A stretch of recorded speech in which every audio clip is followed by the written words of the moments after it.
There's a common misconception that hepatitis A is just a traveler's disease. A new survey from the Canadian Liver Foundation reveals that 65% of Canadians recognize they could be exposed to hepatitis A when eating produce from a grocery store or restaurant while on holiday. Canadians have a false sense of security about those same risks here at home, with only 35% acknowledging the likelihood in Canada. In truth, 84% of hepatitis A cases in Canada are not directly linked to travel.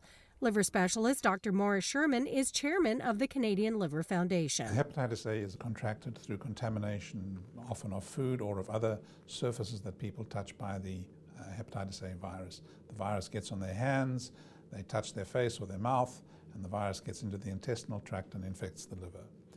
In many cases, exposure is completely inadvertent. You don't know that you're being exposed to the hepatitis A virus. Samantha Spencer knows firsthand how easy it can be to potentially contract this disease in Canada. She unknowingly contracted hepatitis A at a party. I got hepatitis A in Canada at a party. There were about 150 people there, and 3 people, myself included, all ended up contracting hepatitis A, and they believe that we either got it from eating contaminated food or by being served by an infected food handler. I wasn't ever concerned about getting hepatitis A in Canada prior to this incident. I had a cousin who had gotten hepatitis A traveling abroad, but I never really thought you could get it here. The first symptoms that I experienced were just general fatigue and not feeling well, a complete loss of appetite to the point where I really couldn't eat anything. And when I did eat something, it made me sick to my stomach, and I eventually lost quite a bit of weight because of this. And then the next thing that happened was my eyes, and then eventually my skin turned yellow. There was about a 30-day period in between when I actually contracted hepatitis A and when the symptoms came out and I turned yellow. And I was really worried that I could have passed hepatitis A on to somebody else without knowing it, but luckily I didn't. Tamara had a close call at a local restaurant in her hometown when a food handler was diagnosed with hepatitis A, resulting in the mass vaccination of many of the restaurant's patrons. I was never concerned about hepatitis in Canada. I always thought it was a disease that I had to worry about if I left the country, but never something I would worry about in Canada. Initially, I was shocked to find out that I may have been exposed to the disease.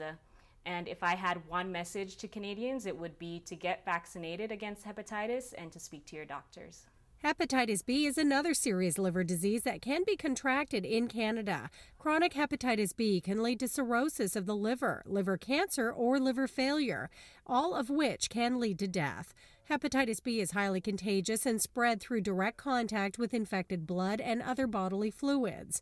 Canadians can be infected through unprotected sexual contact and through activities such as manicures, pedicures, body piercings, and tattoos, where improperly sterilized equipment is used. Because you never really know when you're going to be exposed to hepatitis A or hepatitis B, it's very difficult to take precautions at the time, and therefore the best way to protect yourself against both these diseases is to be vaccinated against both hepatitis A and hepatitis B. That way, if you're ever exposed, you're not going to be infected and you will be protected. Another important protective measure against hepatitis A and B is to adopt effective hygiene habits. These include thoroughly washing your hands before preparing or eating foods, and scrubbing fresh and frozen produce before eating, and avoiding sharing grooming products such as toothbrushes and razors. For more information on hepatitis A and B, talk to your healthcare provider or visit the Canadian Liver Foundation's website at liver.ca. Sherry Dematarco reporting.